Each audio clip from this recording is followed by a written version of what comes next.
You've seen it for yourself. You or your kid gets hyper when he or she eats sugar. But what you're describing isn't a study, it's an anecdote. I don't care that you've seen it lots of times. The plural of anecdote is not data. So what do we need to do to prove that sugar makes kids hyper? First, we might get a bunch of kids together, give them candy. We'd see if they acted hyper after they ate it. Let's say they did. Would that prove anything? No! They might have been hyper already, or maybe they all got more and more tired over the hours and hours we forced them to eat candy, and that's what made them hyper.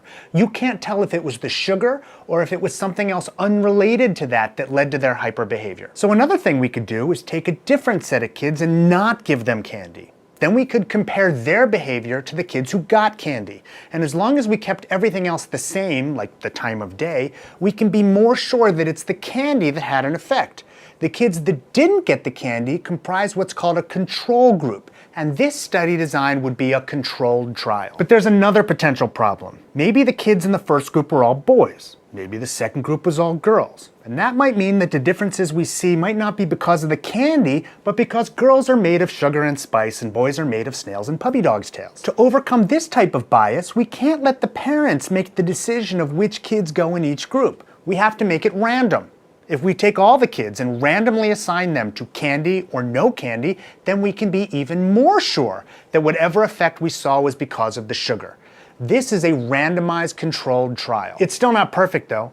Maybe the kids who got the candy loved the sweet, sweet taste of sugar so much that they acted differently just out of happiness.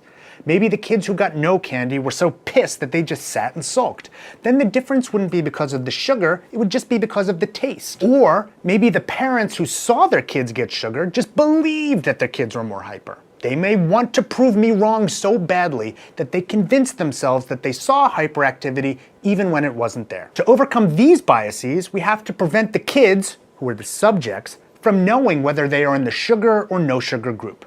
We also have to prevent the parents, or the observers, from knowing that too. So first we have to come up with a placebo, or fake treatment. Say, sugar-free candy. Blech. But if the kids can't tell which is which, then we've blinded them to which group they're in.